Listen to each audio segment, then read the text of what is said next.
नमस्कार दोस्तों, मैं अंकुर उपाध्याय स्वागत करता हूं आप सभी का आपके अपने YouTube channel share market analysis में। आप सभी को अच्छे से पता है कि बजट के समय रेलवे स्टॉक्स फोकस में आ जाते हैं, केमिकल स्टॉक्स फोकस में आ जाते हैं, केमिकल्स में फर्टिलाइजर स्टॉक्स। इस बार भी क्या ऐसा होगा? क्या बजट से पहले रेलवे स्टॉक्स में हाथ लगाना चाहिए, बाइंग करनी चाहिए? क्योंकि ऑलरेडी लाइफ हाई पे है, इसलिए यह सवाल उठता है। इसके बारे में डिटेल में समझेंगे। शुरू करता हूं एक एक करके सारी चीजों को कवर करना। देखो, रेलवे मंत्री अश्वनी वैष्णव जी का क्लियर कट ओपिनियन है कि केपैक्स तो वैसा ही रहेगा जैसा है, रेलवे को तो नेक्स्ट लेवल पहुंचाना ही पहुंचाना है, ये तो क्लियर है। और आपका जो एविएशन मंत्री है, एविएशन मिनिस्टर है जो, उन्होंने भी क्लियर कर दिया है कि एरोप्लेन को रेलवे की टिकट पे लेके आना है, आम आदमी के लिए अफोर्डेबल बनाना है। तो ये सारी चीजें कैसे मुमकिन हो सकती हैं? एक चीज, रेलवे जितनी अफोर्डेबल होगी तो बंदा दौड़ना ही शुरू कर देगा, ठीक है, लेकिन उसके लिए तो समय लगेगा, क्योंकि हमारे पास साधन नहीं है उतना। डिमांड तो है, लोग तो हैं जो उड़ना चाहते हैं, जो एरोप्लेन में ट्रेवल करना चाहते हैं, लेकिन क्योंकि इतने एरोप्लेन ही नहीं है कि वो कैपेसिटी को फुलफिल कर पाए, डिमांड को फुलफिल कर पाए, इतने एयरपोर्ट्स ही नहीं है कि वो डिमांड को फुलफिल कर पाए। रेलवे हर जगह कनेक्ट है, ठीक है, तो उसमें तो समय लगेगा। रेलवे पे आता हूं, इतना तो है कि केपेक्स रेलवे पे आता रहेगा। और जो 1 फरवरी को बजट था, वहां सरकार ने रेलवे के ऊपर लगभग 2 लाख 2.5 लाख करोड़ का केपेक्स अनाउंस करा था। इसकी डिटेल्स में ऑलरेडी आपके साथ डिस्कस कर चुका हूं।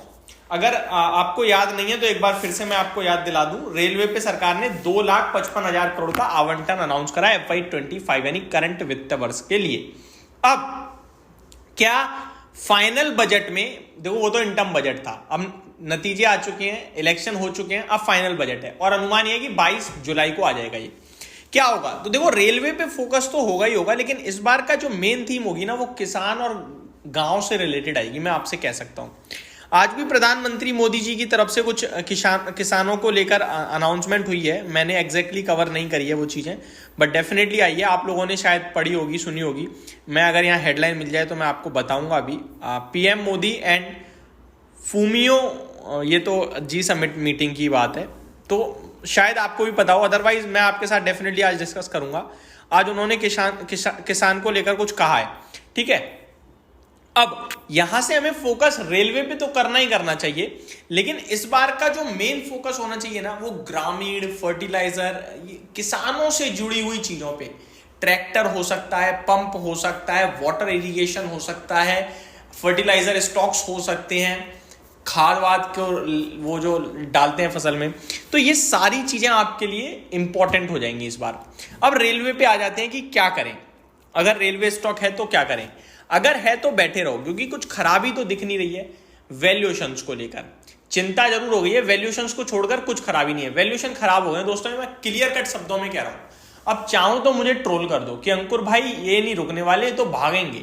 जो चीज 5 के, 3 के, 2 के पीई पे ट्रेड करती थी, आज 50 के पीई पे ट्रेड कर रही है। रीजन पता है क्या है? रीजन है order book, strong order book.